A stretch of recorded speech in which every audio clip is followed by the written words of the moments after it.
Hello everybody, उम्मीद है आप सभी अच्छे होंगे। मैं आपका वापस से स्वागत करता हूं नीट पे जी सीरीज में। मैं हूं अर्पित नामा from your favourite free learning platform, जहां पे आप सब पढ़ सकते हो physics, chemistry, maths, biology absolutely for free at learnohub.com।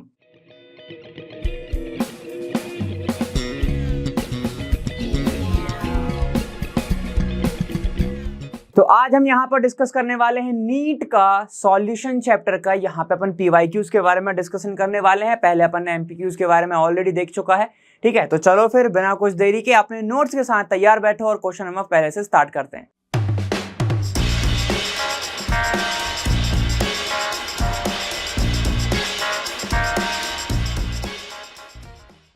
तो देखते हैं क्वेश्चन नंबर फर्स्ट क्या बोल रहा है। देखो problem number 1, which amongst the following aqueous solution of electrolytes will have minimum elevation in boiling point, choose the correct option। अब यहां पर आपसे पूछा है, देखो किस चीज के बारे में, मिनिमम एलिवेशन।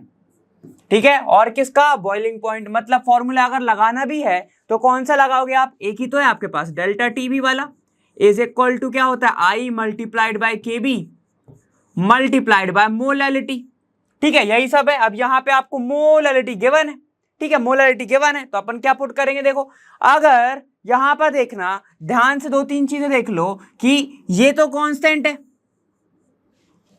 ये तो कांस्टेंट है, बचा ये दो। अगर इन दोनों में से जो भी चीज बड़ा होगा, ठीक है, इन सबको लेके, वो आपका आंसर होगा। राइट, उसी का तो आएगा आपका minimum elevation of boiling point. ठीक है, अपन को मिनिमम निकालना है तो चलो निकाल लेते हैं। मैं सिर्फ क्या करूंगा, आई का मल्टीप्लीकेशन करूंगा कंसंट्रेशन के साथ।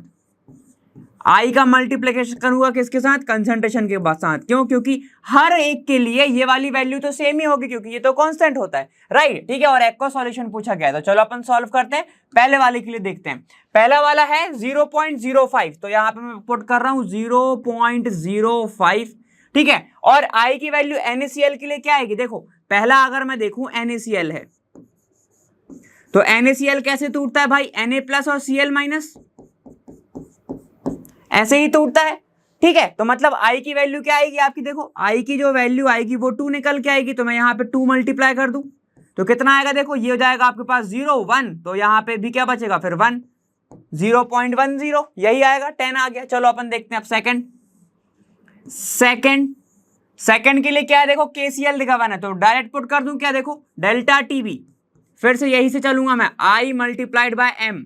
ठीक है, के भी नहीं लिख रहा हूं, याद रखना, आई मल्टीप्लाइड बाय एम, तो 2 मल्टीप्लाइड बाय कितना है 0.1, तो ये आ गया 0.2, यही आ गया। ठीक है, यहां पर ये क्या हुआ है, KCl जो है ब्रेक किस में होगा, K+ और Cl- में। स्ट्रॉन्ग इलेक्ट्रोलाइट है इसलिए सिंगल एरो लगा रहा हूं। ठीक है, चलो नेक्स्ट देखते हैं। नेक्स्ट कौन सा है, थर्ड वाला बोल रहा है आपका क्या है अब, MgSO4 है। ठीक है, तो Mg किस में टूटेगा, देखो MgSO4 किस में टूटेगा, Mg2+ के अंदर प्लस SO4 2- के अंदर। आई की वैल्यू क्या आ गई, आई की वैल्यू आ गई 2, तो पुट कर दो delta TB is equal to कितना आएगा, देखो इसमें 2 मल्टीप्लाइड बाय कितना है 0.1, तो सिमिलर आ गया ये तो 0.2 के, ये आ गया। ठीक है, नेक्स्ट देखते हैं, फिर से NaCl आ गया भाई, तो यहां पर फोर्थ वाला लिखा हुआ है 1 मोलर NaCl।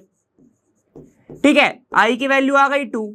ठीक है, तो डेल्टा टीबी निकालूंगा तो क्या आएगा, देखो 1 मल्टीप्लाइड बाय 2 कितना आ गया, 2 आ गया। तो सबसे हाईएस्ट वैल्यू तो इसकी आ रही है। हमसे पूछा है एकदम मिनिमम, तो आप सभी आप गैस कर लो कौन सा मिनिमम होगा, बताओ। 0.10 छोटा है। ठीक है, उसके बाद आपका क्या आएगा, 0.2 आएगा, 2 बार आ रहा है। उसके बाद लास्ट में आएगा आपका 2। सही है ना, क्लियर है, ये पूरा का पूरा सही है ना, सही है। ठीक है, तो आपका लीस्ट वैल्यू किसकी आएगी, देखो ये आपका लीस्ट हो गया, ये आपका मैक्सिमम हो गया। अब दोनों चीज पूछ लेते, आप दोनों बता सकते थे। ठीक है, तो आपका आंसर जो होगा वो होगा ए वाला, दैट इज 0.05 मोलर NaCl। ठीक है, NaCl के बारे में अपन ने यहाँ पे बात करा। ठीक है, आपको देख याद रखना है, फॉर्मूले को अगर भूल गए तो बात खत्म हो जाएगी। अब आपने सर यहाँ पे 0 कर दिया, इसको कांस्टेंट है क्योंकि ये। ठीक है, अगर हम ना करें तो आप क्या करो, नहीं करो। चलो अगर वैल्यू आपके पास टाइम बहुत है, एक काम करो, मत करो। ठीक है, आप मत करो कांस्टेंट, आप इसकी वैल्यू पुट करके देखो। ठीक है, तब आप वैल्यू पुट करोगे तो पूरा एग्जैक्ट निकल के आएगा, लेकिन वो मतलब नहीं है क्योंकि ये तो हर चीज के लिए कांस्टेंट ही होगा ना, इसलिए मैंने यहाँ पे पुट नहीं किया। आगे चलें, ठीक है, चलो अब नेक्स्ट देखते हैं। नेक्स्ट कौन सा है आपका, KH value of some gases at same temperature T। यहां पर आपको गैस दी है एक KH, K मतलब ये आपका हेनरीज कांस्टेंट है, अर्गन है, CO2 है, ये आपका है फॉर्मल्डिहाइड है, और आपके यहाँ पे मीथेन भी प्रेजेंट है। ठीक है, तो अब यहां पर आपको निकालना है कि क्या पूछा है, where KH is Henry's law constant in water, the order of solubility order के बारे में पूछा है भाई, सॉल्युबिलिटी ऑर्डर के बारे में पूछा है। तो अब कैसे निकालोगे, हेनरीज कांस्टेंट दिया है तो आप कौन सा लॉ पुट करोगे, बेसिक सी बात है, हेनरीज लॉ ही पुट करोगे, राइट। ठीक है, तो अब हम क्या करने वाले, देखो हम सभी जानते हैं कि हेनरी लॉ क्या होता है, P is equal to KHX। ठीक है, और गैसेस के टर्म में प्रेशर होता है। ठीक है, गैसेस के टर्म में अपन प्रेशर की बात करते हैं। ठीक है, तो यहां पे देखो ये क्या हो जाएगा, फिर ये हो जाएगा P, प्रेशर हो गया, गैस लिखा हुआ है। ठीक है, और यहाँ पे ये देखो, ये जो आपको दिया है ये प्रेशर, KH की वैल्यू गिवन है। ठीक है, और यहाँ पे ये गैस है। अब यह हम सभी जानते हैं, जितनी ज्यादा KH की वैल्यू उतनी कम सॉल्युबिलिटी, उतनी कम सॉल्युबिलिटी।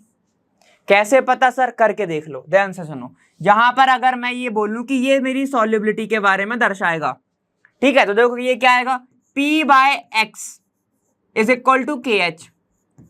तो मुझे इनवर्सली प्रोपोर्शनल दिख रहा है, बोल सकता हूं ना ऐसा, अगर KH ज्यादा आया तो ये कम आएगा, और यही तो मेरी सॉल्युबिलिटी बताता है। ठीक है, आप इसको S भी लिख सकते हो, कोई दिक्कत नहीं है, सॉल्युबिलिटी के बारे में बताएगा वो। ठीक है, तो यहां से रखना एक इंपॉर्टेंट बात, वो बात क्या है कि अगर आपकी KH वैल्यू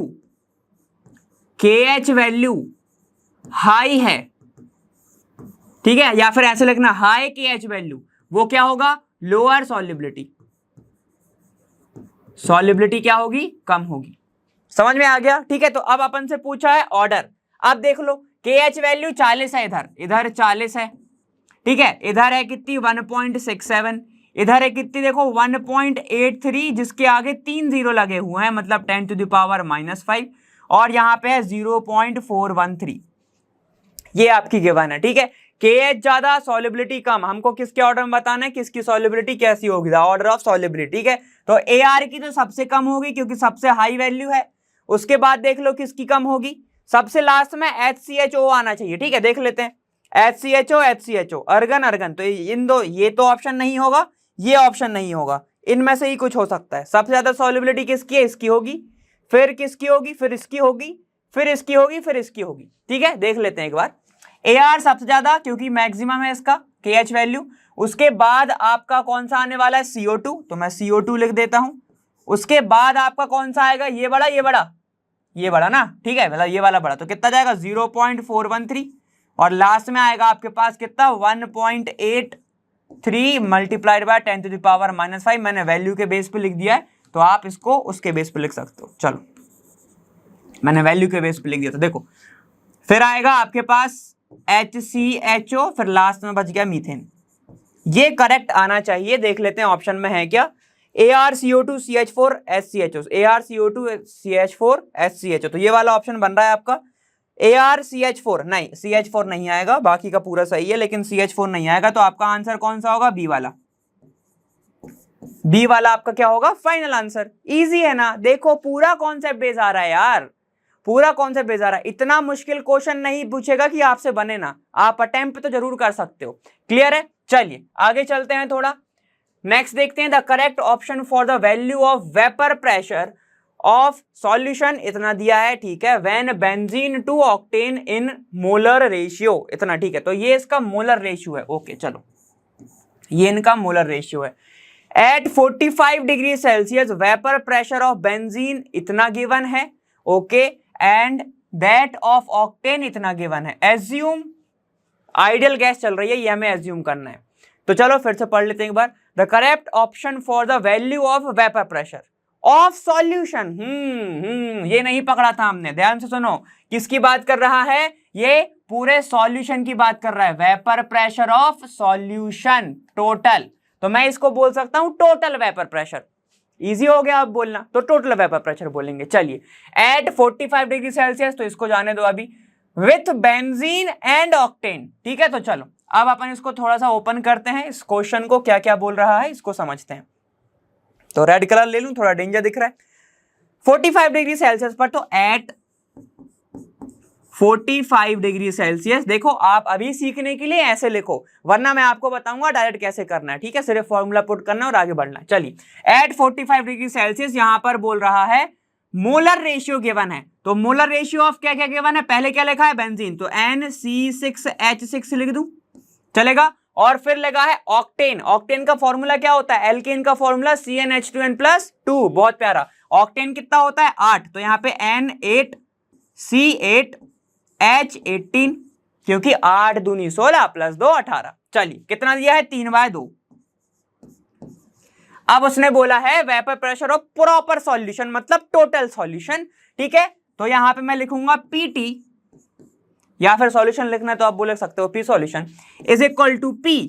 अगर मैं इसको लिख रहा हूं नॉट, ठीक है, तो ये क्या हो जाएगा प्योर वेपर प्रेशर। ठीक है, 25 डिग्री पे, तो किसका C6H6 मल्टीप्लाइड बाय चाई C6H6। हाँ अभी रुक जाओ बताता हूं, P0 C8H18 चाई C8H18। ठीक है, देखो भैया इतना बड़ा ना लिखने से अच्छा मैं इस बेंजीन को B लिखूंगा। ठीक है, बेंजीन को मैं B लिखने वाला हूं अब, और ऑक्टेन को मैं O लिखूंगा। ठीक है ना, तो ये लिखूंगा मैं ना।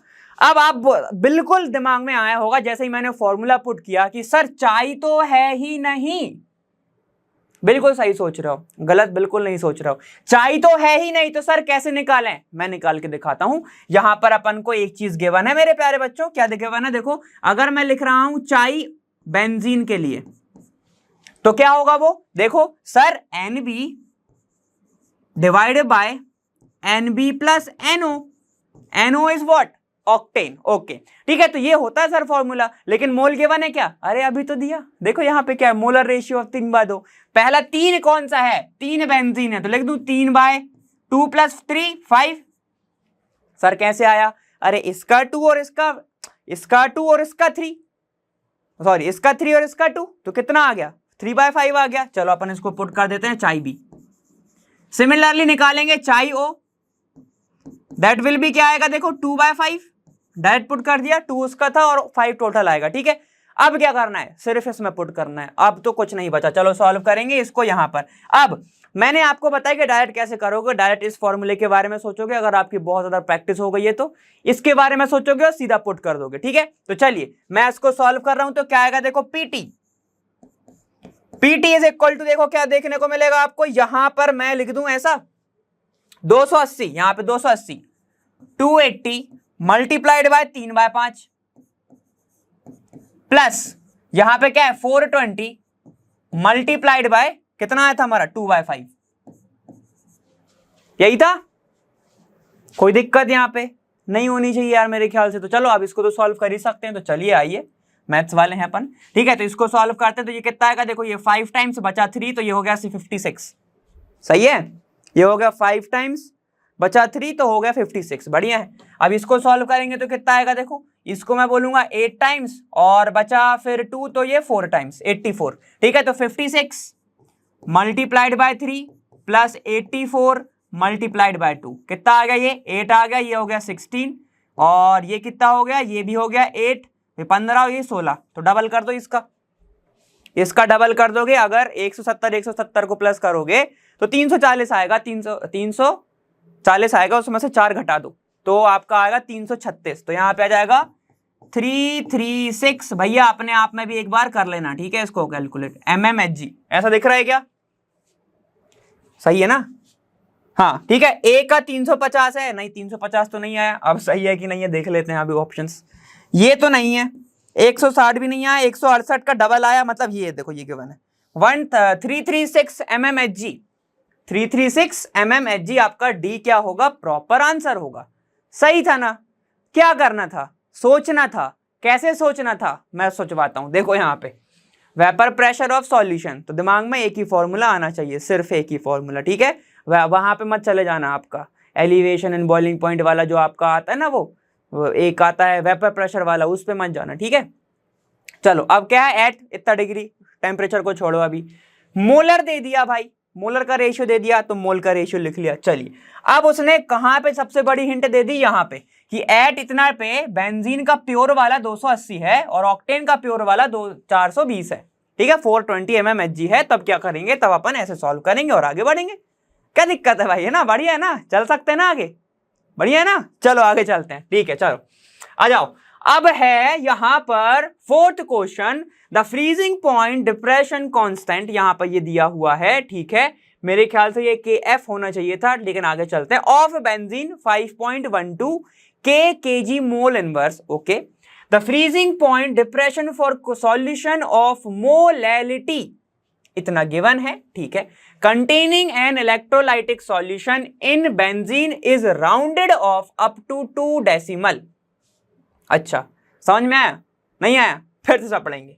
The freezing point depression constant of benzene, ये तो गिवन है, पूछा क्या है, the freezing point of depression for a solution of molality containing इतना इतना इतना, तो हमसे पूछा है किसकी वैल्यू, इसकी वैल्यू पूछी हुई है, तो अपन इसको निकाल लेते हैं। कैसे निकालेंगे, आगे चलेंगे।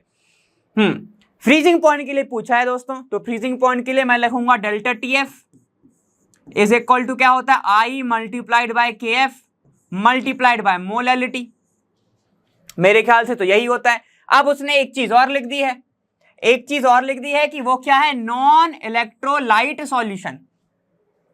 नॉन इलेक्ट्रोलाइट सॉल्यूशन मतलब कि ये हो गया आपका थोड़ा सा किसकी तरह, ऑर्गेनिक की तरह, ऑर्गेनिक सॉल्वेंट और सॉरी ऑर्गेनिक सॉल्वेंट की तरह या फिर सॉल्यूशन की तरह, तो मैं इसको ऐसे लिख दे रहा हूं सॉल्यूशन, तो कंफ्यूज मत होना।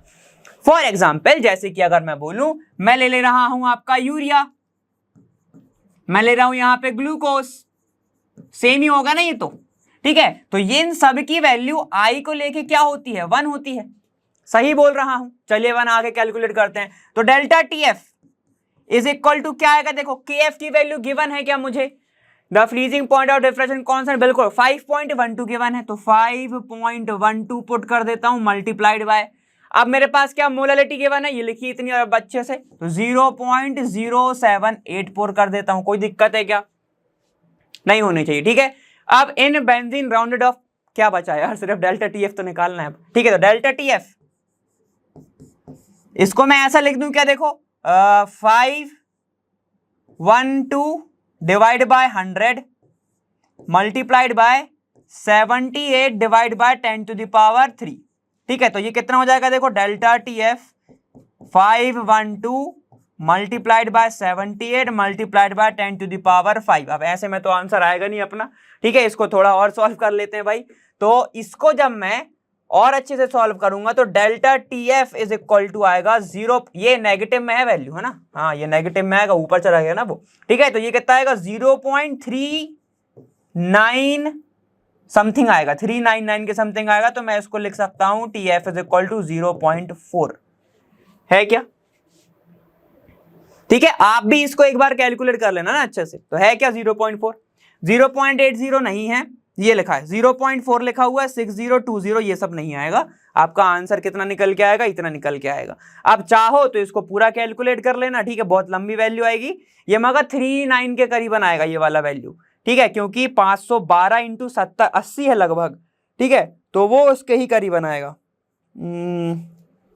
हाँ उसके ही करीबन आएगा, ठीक है, तो आप इसको कैलकुलेट कर लेना, आपका जो वैल्यू है 0.40 केल्विन के करीबन आएगा, तो अच्छी बात है, वरना गलत है तो मुझे भी बता देना कमेंट सेक्शन में, ओके चलेगा, ठीक है। तो ये थे अपने 4 क्वेश्चन, एक और देख लेते हैं फिर देख लेंगे, ठीक है, चलिए। हाँ अब है the mixture which shows positive deviation from Rawls law.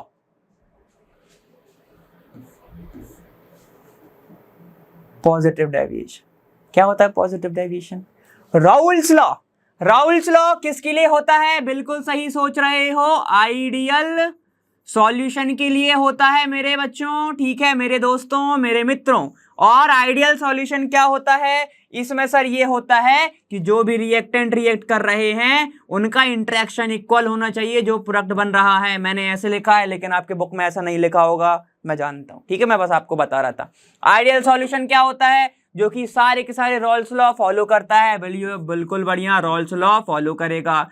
अब इसमें क्या होता है, एक होता है नेगेटिव डेविएशन, और एक होता है आपका पॉजिटिव डेविएशन।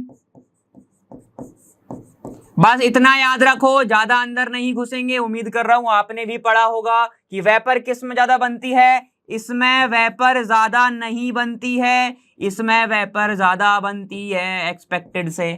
ठीक है, किससे? एक्सपेक्टेड से, एक्सपेक्टेड से, एक्सपेक्टेड से।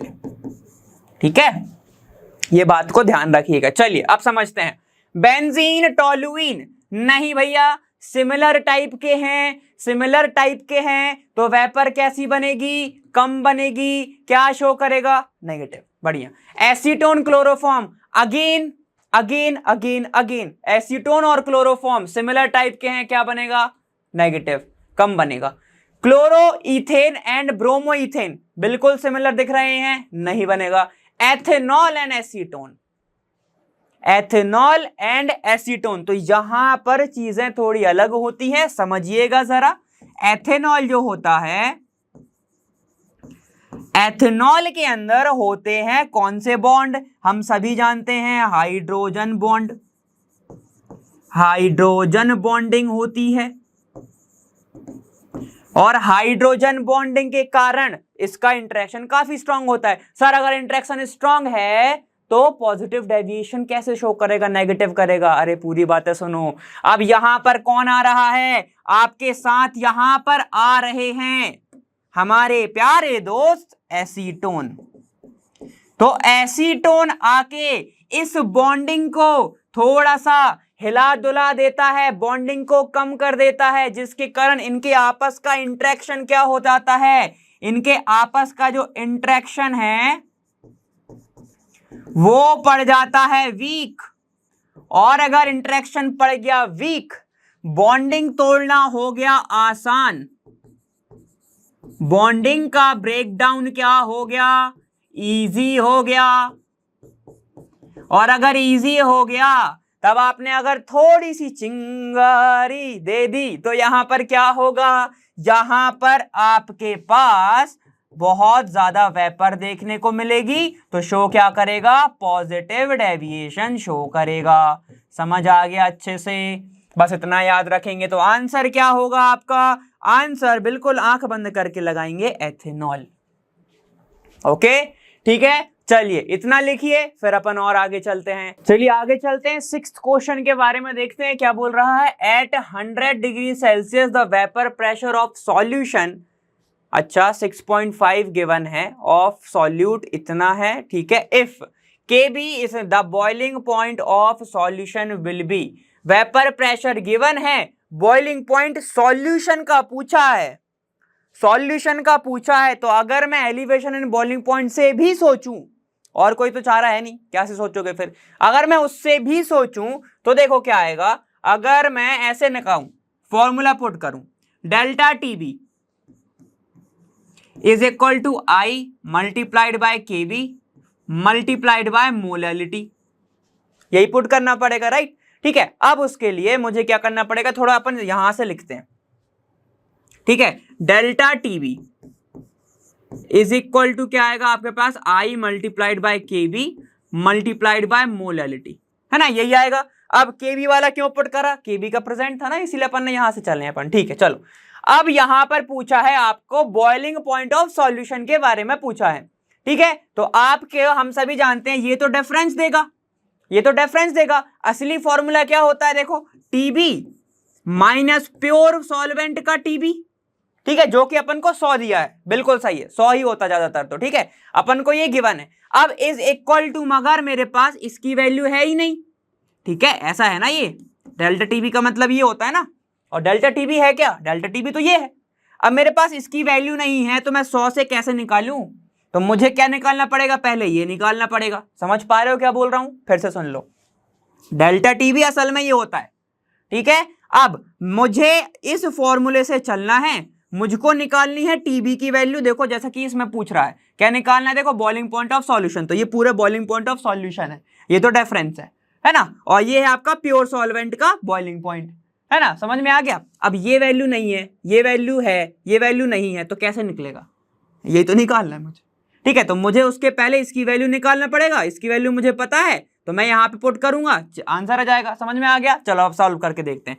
अब अगर मुझे डेल्टा टीबी निकालना है इससे, तो कैसे निकालूंगा, थोड़ा सा दिमाग लगाइएगा। Delta TB is equal to होता है आई तो चलो निकाल लेंगे जैसे तैसे, ठीक है, मल्टीप्लाइड बाय केबी, चलो केबी की वैल्यू है, मल्टीप्लाइड बाय, अब अगर एम है, ठीक है, तो क्या होगा वो मोल्स ऑफ बी मतलब सॉल्यूट डिवाइडेड बाय, तो इसको मैं पूरा लिख देता हूं, चलो ऐसे लिख लेता, ठीक है। फिर क्या आएगा आपके पास, मास, मतलब सॉल्वेंट का मास कितना गिवन है, तो ये तो सॉल्वेंट का क्या हो गया आपके पास, गिवन वेट, और कितने में 100 ग्राम के अंदर प्रेजेंट है, ठीक है। तो अपन यहां से निकाल लेंगे सारी चीजें, समझ पाए ना, ठीक है। तो चलो अब अपन इसकी वैल्यूज को निकाल के देखते हैं कितनी वैल्यू आने वाली है, ठीक है। तो एनबी की वैल्यू निकालनी है, तो 6.15 गिवन है ऑफ सॉल्यूट, लेकिन इसका मॉलिक्यूलर मास कहां है, ठीक है। मतलब क्या बोल रहा हूं, ध्यान से सुनो, उम्मीद कर रहा हूं समझ में आ रहा होगा,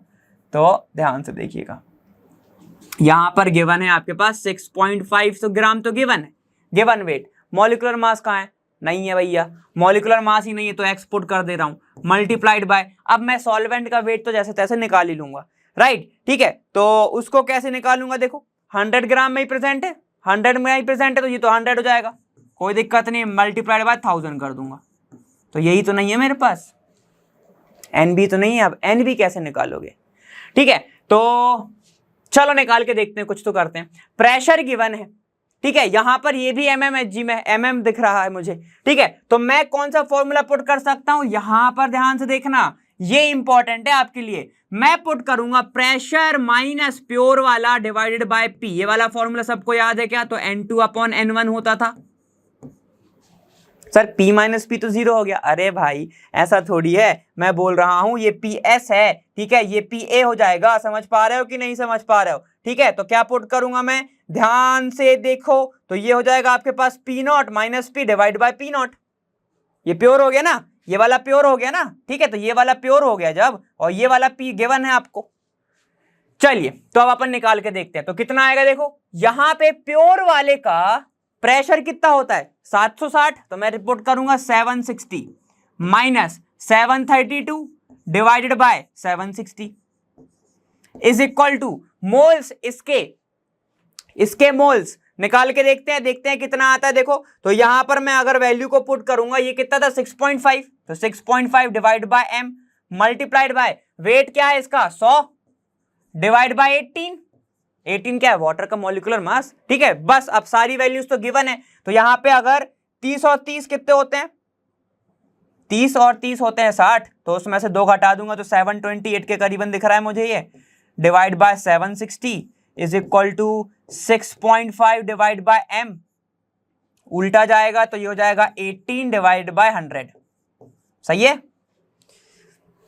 सही है नहीं है, ठीक है। ये 728 नहीं, कहां 728 आ गया, ये 28 सिर्फ आएगा, ओके। चलो अब सॉल्व करते हैं आगे। तो यहां से अगर मैं m की वैल्यू निकालूं, ठीक है, ये वाला जो है इसकी अगर मैं इसकी वैल्यू निकालूं, इसकी वैल्यू N2 की वैल्यू, तो कितनी आएगी, ठीक है। अगर चाहो तो N2 ना भी रखो तो कोई दिक्कत नहीं, सिर्फ आपकी ये वाली वैल्यू निकल आएगी, 6.5 ना रखो, क्या पुट करेंगे हम, N2 डिवाइड बाय N1, ये भी क्या हो जाएगा फिर N2, सिर्फ इसकी वैल्यू पुट करिए तो N2 की वैल्यू अपन को डायरेक्ट मिल जाएगी, ठीक है। तो यहाँ पे क्या आएगा फिर, ये भी N2 हो जाएगा, भैया कंफ्यूज मत होना, ठीक है, मैं डायरेक्ट करके देख रहा हूं, है ना, N2।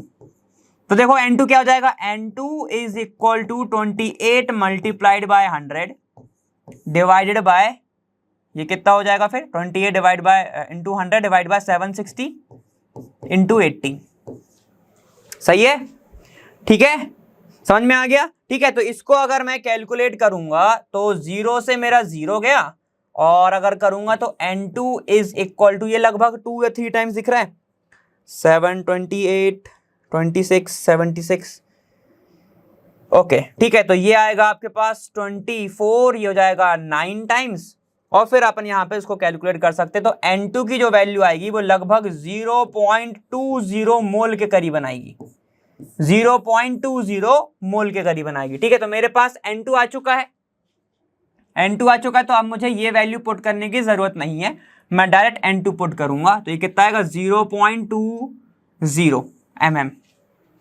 ओके। समझ आ गया? ठीक है, तो ये मेरी वैल्यूज आ गई। अब मैं पुट करूंगा delta TB is equal to, देखो कितना आने वाला है ये, KB multiplied by N2 multiplied by 100 divided by कितना हो जाएगा ये देखो WA, यही होगा ये वाला वैल्यू। ठीक है, आई के हटा दिया। Delta TB is equal to कितना होगा फिर 0.52 मल्टीप्लाइड बाय, एक मिनट इसको हटा देते हैं, 0.52 मल्टीप्लाइड बाय 0.20 इंटू यहां पे कितना है 1000 डिवाइडेड बाय फिर कितना बचेगा 100, ये हो गया। ठीक है, तो डेल्टा टीबी कितना निकल के आएगा, delta TB is equal to आएगा 1.06 आ गया। अब अपन को निकालना क्या, सॉल्यूशन का, तो यहां पे पुट कर दो, देखो क्या आएगा फिर। ठीक है, तो ये हो गया TB minus TB naught B is equal to delta TB, जो डेल्टा टीबी निकल के आया मेरा 1.06 निकल के आया, और वाटर का बॉइलिंग पॉइंट कितना होता है 100 degree Celsius is equal to TB, तो टीबी इज इक्वल टू क्या हो जाएगा फिर 1.06 प्लस 100, तो ये हो जाएगा 101.06, 101.06 दिख रहा है क्या, 101, ये वाला 101 सी वाला आंसर आएगा। ठीक है, अब ये सॉल्व कैसे हुआ इसको सोचो थोड़ा। ठीक है, क्या है यहां पर डेल्टा टीबी है। ठीक है, मुझे क्या गिवन था, मुझे निकालना क्या था, मुझे निकालना था सॉल्यूशन का। ठीक है, सॉल्यूशन का निकालना था, तो मैं इसी तरीके से निकाल सकता था, इसको मैं वैसे भी बहुत बार समझा चुका हूं। ठीक है, फिर मुझे डेल्टा टीवी की वैल्यू निकालनी है, तो मुझे पुट करना है आई इंटू के बी, और फिर ये सब आई, यहाँ पे कोई इलेक्ट्रोलाइट की बात नहीं किया, तो इसको मैंने अपन ने नहीं पुट किया। ठीक है, कंसिडर नहीं किया, समझ में आ गया, सॉल्यूट पता ही नहीं है ना मुझे कौन सा है। ठीक है, तो इसको अपन ने कंसिडर नहीं किया। चलिए फिर क्या बचा, के बी इंटू, अब अपन का फॉर्मूला होता है मोलैलिटी। मोलैलिटी में अब पूछता है वो moles of solute, moles of solute है ही नहीं, सिर्फ गिवन वेट है। ठीक है, मोल्स ऑफ सॉल्यूट नहीं है, मॉलिक्यूलर वेट भी नहीं पता मुझे, तो कैसे निकालूंगा मैं, तो मैंने डायरेक्ट पुट किया अपना कौन सा P naught minus P divide by P naught is equal to N2 upon N1। N2 की वैल्यू मुझे यहां से मिल जाएगी, N1 का मुझे सब पता है, गिवन वेट भी पता है, और इसका मास भी मुझे पता है, वाटर का 18 होता है, तो पुट कर दिया डायरेक्ट, यहां से वैल्यूज निकाली। ये पी नॉट क्या है अपना, देखो वाटर इज 760, हम सभी जानते हैं कि प्योर वाले का है। ठीक है, यहां पर उसका नॉर्मल कितना होता है 180 में, इतना पुट कर दिया। ठीक है, -732 गिवन था मुझे, तो मैंने यहां पे पुट किया डायरेक्ट वैल्यू, फिर कैलकुलेशन से आपको समझ में आ जाएगी ये वाला। क्लियर है, समझ आ गया? चलें आगे, चलो नेक्स्ट देखते हैं। नेक्स्ट है 7, which of them is not equal to 0 for ideal solution. अरे ये तो इजी है। ठीक है, तो वी मैक्स क्या होता है, देखो डेल्टा वी मैक्स 0 होता है। ठीक है, और आपका डेल्टा एच मैक्स भी क्या होता है यहां पर, एंड डेल्टा एच मैक्स ये भी क्या होता है, ये भी 0 होता है, तो ये दोनों नहीं हो सकते। यहां पर बोल रहे हैं डेल्टा पी क्या होता है, ऑब्जर्व माइनस रोल्ट, बिल्कुल सही है, क्योंकि रोल्स का ज्यादातर क्या आता है, कम ही आता है, और ऑब्जर्व ज्यादा आता है। ठीक है, और डेल्टा एच मिक्स, सॉरी ये तो एस मिक्स है। ठीक है, तो एच मिक्स नहीं हो सकता, और डेल्टा एच मिक्स हमेशा क्या होगा, ज्यादा होगा। ठीक है, तो यहां पर क्या है, नॉट इक्वल टू 0 कौन सा होगा, ये वाला, तो डेल्टा एस मिक्स जो होगा वो क्या होगा, या तो ग्रेटर देन होगा, मतलब नॉट इक्वल नहीं होगा 0 के, 0 के इक्वल नहीं होती है एंट्रोपी कभी भी। ठीक है, समझ में आ गया? तो ये अपना 7th वाला था, इजी था ना ये, तो इसमें डायरेक्ट ही पुट करना था। चलिए आगे चलते हैं। Which of the following electrolytes has the same value of van't Hoff factor, मतलब आई का सेम होगा as that of Al2SO4 whole thrice. ठीक है, चलो देख लेते हैं आई की वैल्यू कितनी आएगी इसकी, Al2SO4 होल थ्राइस। ये जब टूटेगा तो कैसा बनेगा भाई, Al2 Al3 plus 3 ion plus 2SO4 2 minus, इतना ही बनेगा। आई की वैल्यू कितने आयन दिख रहे हैं यहाँ पे, 3 इसके 2 इसके 5, तो आई की वैल्यू 5 किससे मैच कर रही है, इनमें से हमें ये बताना है। ठीक है, तो चलिए आगे सॉल्व करते हैं, क्या दिक्कत है, आ जाओ सॉल्व करते हैं। तो क्या आएगा, ध्यान से देखना, ये है आपका NO3 होल थ्राइस। ठीक है, चलो तो यहाँ पे क्या आएगा, Al3 प्लस NO3 माइनस, मतलब कितने आ गए, 4 आ गए। यहाँ पर टोटल कितने आ गए, देखो ये 4 है, ये एक 5 है। ठीक है, तो ये हो जाएगा K4 प्लस, एक मिनट 4K प्लस आएगा, ये K4 प्लस तो होता ही नहीं है। ठीक है, यहाँ पे क्या आएगा फिर FeCN6 और यहाँ पर माइनस। ठीक है, यहाँ पे K2SO4 है, तो यहाँ पे कितना आएगा, टोटल 3 आएगा। यहां पर कितना है फिर देखो, ये 3 है और ये 4, तो ये 4 आएंगे। तो आंसर कौन सा होगा आपका, ये वाला फाइनल आंसर K4FeCN6। ठीक है, तो ये आपका फाइनल आंसर होगा। समझ में आ गया? डायरेक्ट आपको यहां से भी देख सकते थे आप, देखो कैसे, ये 3 है तो ये 3 देता, ये 1 देता, ये 4 है तो ये 4 देता प्लस 1 देता, यहाँ पे कितने हैं 2 हैं, 2 प्लस 1 देता, यहाँ पे 3 है फिर 3 प्लस 1 देता। तो देखो क्या आ रहा है, ये आ रहा है ना 5, तो आपका क्या होगा K4FeCN6, इसकी जो वैल्यू है आई की 5 आएगी, जैसे कि आपकी Al2SO4 होल थ्राइस की वैल्यू कितनी आ रही थी आपकी, 2Al बना रहा था प्लस 2SO4 माइनस बना रहा था। ठीक है, तो आई की वैल्यू कितनी आ रही थी, 5 आ रही थी, तो ये दोनों के दोनों मैच कर रहे हैं, I5 I5। ठीक है, तो आंसर कौन सा होगा आपका, बी वाला आपका फाइनल आंसर होगा। क्या दिक्कत थी इसमें, बढ़िया था ना। तो ऐसे ही तो कैलकुलेट करना है। चलिए अब नेक्स्ट देखते हैं 9th वाला, one of the following of the following 0.10 mole aqua solution which one will exhibit the largest freezing point depression। अब इसमें से कौन सा फ्रीजिंग पॉइंट ज्यादा शो करेगा, कंसंट्रेशन फिक्स कर दिया है, तो फिर से वही वाला निकालना है कि delta TF is equal to होता है I multiplied by KF multiplied by molarity. ठीक है, कंसंट्रेशन फिक्स हो गया है, तो अपन को I की वैल्यू बस देखना है क्योंकि ये भी कांस्टेंट होता है। ठीक है, तो इसको कैलकुलेट करेंगे, कैलकुलेटिंग वैल्यूज ऑफ I। देखते हैं I कहां पे है, ये 2 है, ये ऑर्गेनिक है तो 1 है, यहां पर कितना आएगा देखो, ये हो गया आपका 3 और ये है आपका 2, तो ये भी हो गया 5, हाँ ये हो गया 5, और ये कितना हो गया फिर, ये आपका 2, यहाँ पे 1, तो ये 3 हो गया। तो आंसर क्या आएगा, Al2SO4 सबसे ज्यादा आएगी, लार्जेस्ट वैल्यू इसकी होगी, उसके बाद आपकी होगी K2SO4, फिर KCl और फिर आपका होगा कौन सा, ग्लूकोज, फिर होगा उसका आपका ग्लूकोज। क्लियर है? ठीक है, इसको भी आपको वॉन ऑफ फैक्टर से ही सॉल्व करना था। समझ आ गया? चलो लास्ट वाला क्वेश्चन क्या बोल रहा है कि विच of the condition is not satisfy for ideal solution. ये भी सेम ही है, मैंने आपको बताया था कि H मिक्स जो है वो तो 0 होगा, ये भी 0 होगा, ये 0 नहीं होगा और ये 0 होगा। तो आंसर क्या आएगा, ऑबियंसी ऑफ रोल्स लॉ, ये भी सही होगा। ठीक है, तो आपका आंसर क्या आएगा, बी वाला आपका फाइनल आंसर होगा। ठीक है, ये भी आपका 2 बार पूछा गया था क्वेश्चंस। ठीक है, अलग अलग साल में, तो ऐसे क्वेश्चंस वो पूछ लेता है।